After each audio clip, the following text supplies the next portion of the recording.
One quiet afternoon, Clara was washing dishes in her kitchen when she suddenly collapsed.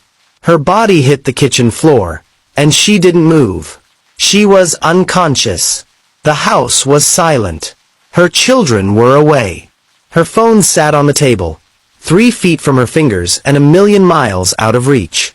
Nobody was coming. Nobody even knew. But Bruno, the dog she once rescued, noticed.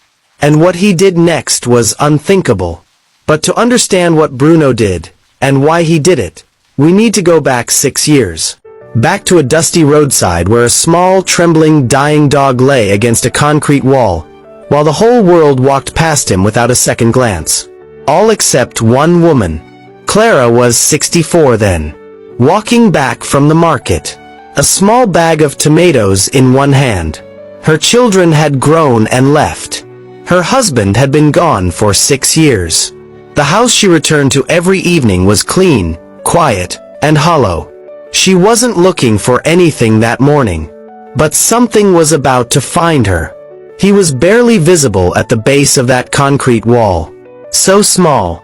So still. His eyes half open, staring at nothing, like a creature that had already accepted it would not survive the week. People walked past. Nobody stopped. Clara stopped. Something moved inside her chest. She couldn't name it. Didn't try to. She simply set her bag down, tore a small piece of smoked fish from her market wrap, knelt down slowly, and held it out toward him. He didn't move at first. Then his nose twitched.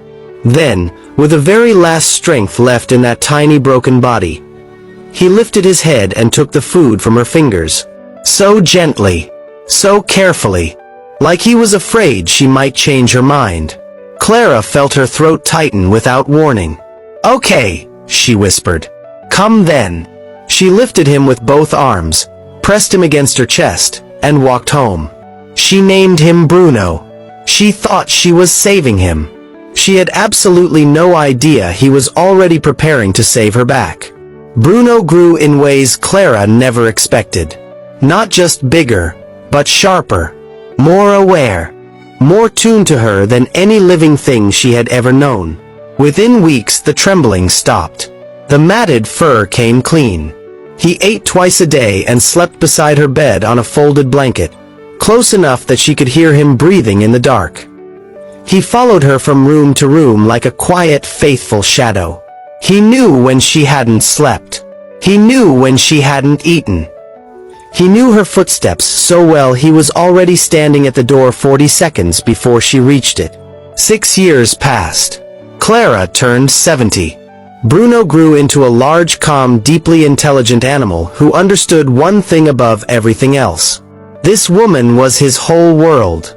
And on that quiet afternoon, when she dropped to the kitchen floor and her fingers stopped moving, Bruno already knew exactly what that meant.